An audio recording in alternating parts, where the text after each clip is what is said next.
Modes of nutrition in plants. The process of obtaining food is called nutrition. There are various ways by which plants obtain their food. Let's talk about autotrophic mode of nutrition. Green plants absorb carbon dioxide from air and water from soil with the help of sunlight and chlorophyll. They convert these materials into food. This process is called photosynthesis. That is, green plants have ability to prepare food for themselves.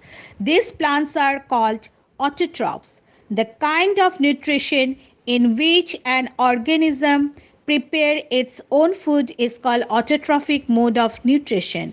Examples are all green plants, blue-green algae, etc. Now let's talk about other modes of nutrition in plants.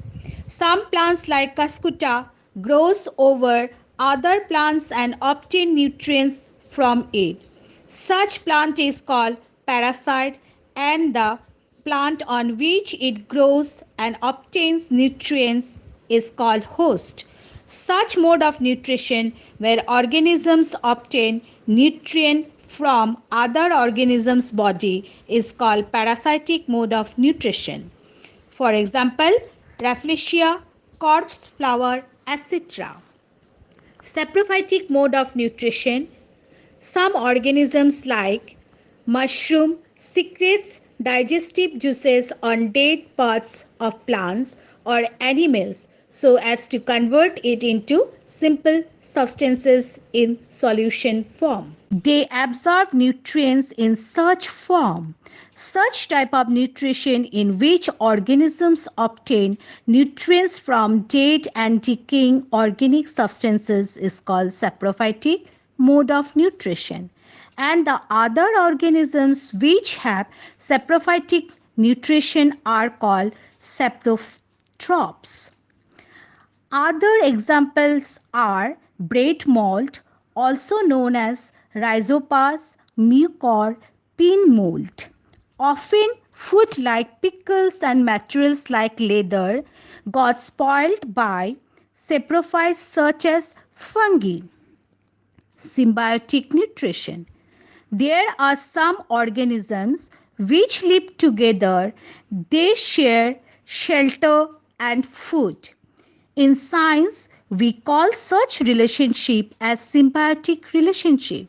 For example, rhizobium bacteria and leguminous plants such as peas, mung, beans, etc.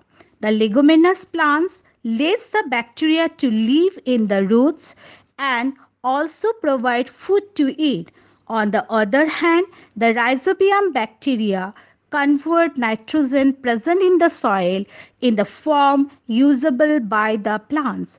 In this way, both are benefiting from each other.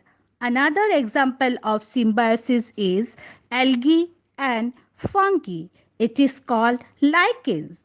Fungi share shelter, water, and other nutrients to algae. In turn, algae offer food prepared by photosynthesis to fungi. Insectivorous nutrition.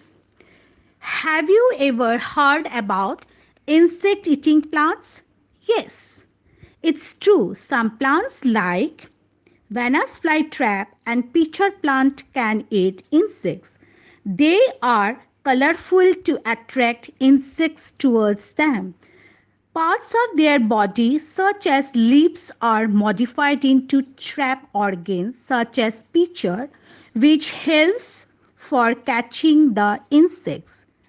The hair present in the pitcher holds the insect and does not let it escape. With the help of digestive enzymes, they digest the food and obtain nutrients from it. The question is, why do they need to eat insects? Well, the reason is quite simple.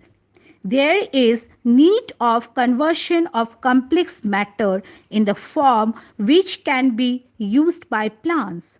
The job is done by bacteria such as rhizobium. The process of conversion of complex nitrogenous matter into simple form ammonia can be used by plants is called nitrogen fixation or nitrification. Because of acidic soil, the process could not be completed. In such case, plants search for other sources of food that is nothing but the insects. So I hope you got good knowledge of the topic.